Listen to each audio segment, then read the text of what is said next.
Semangat pagi, salam sejahtera bagi kita semua.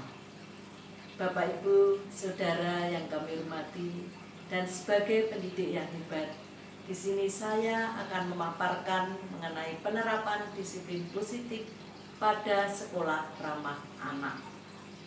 Disiplin positif itu adalah menganggap bahwa perilaku tidak disiplin itu adalah dianggap sebagai kesempatan untuk mengajarkan karakter kepada anak didik kita. Demikian juga pendidik itu adalah sebagai detektif yang terus berusaha untuk memahami karakter daripada anak didik kita. Ada 4 rumus disiplin positif yang perlu kita perhatikan. Yang pertama, disiplin itu harus. Kedua, marah itu boleh, asalkan marahnya tanpa kekerasan. Ketiga, tegas itu harus. Keempat, korban harus ditolong. Korban di sini adalah anak didik kita. Pendidik yang hebat di dalam kita mendisiplinkan anak didik kita, berarti kita harus mendampingi mereka sampai mereka mencapai cita-cita menuju sukses. Oleh sebab itu, di dalam kita mendisiplinkan anak, kita harus stop kekerasan. Karena kekerasan itu bisa berdampak negatif bagi anak didik kita, bagi perkembangan dan bisa bagi secara psikologis anak didik kita.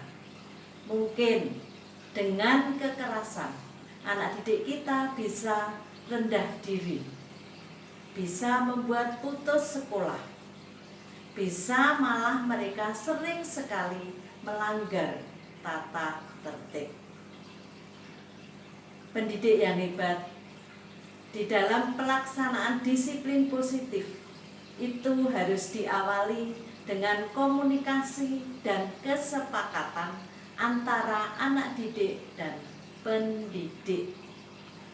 Kalau sudah terjadi komunikasi dan kesepakatan, maka terjadilah proses.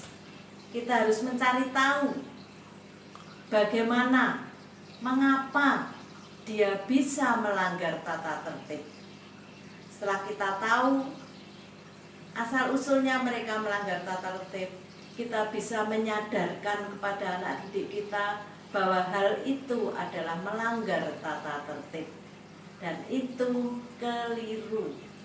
Oleh sebab itu kita harus bisa menyadarkan mereka sampai anak didik kita mau untuk meminta maaf. Dengan demikian tujuan, harapan, kesadaran akan dicapai oleh anak didik kita. Bapak Ibu yang kami hormati, sebagai pendidik yang hebat, kita kadang sudah memperhatikan anak didik kita, tetapi anak didik kita belum merasa diperhatikan. Cara membuktikannya, kita harus bertanya kepada anak didik kita, sudahkah kalian merasa diperhatikan? Sudahkah kalian tahu bahwa Bapak Ibu itu sebenarnya sangat memperhatikan kalian? Dengan demikian, antara pendidik dan anak didik saling memperhatikan dan tujuan disiplin positif akan kita capai. Demikian paparan kami, kurang lebihnya mohon maaf. Terima kasih.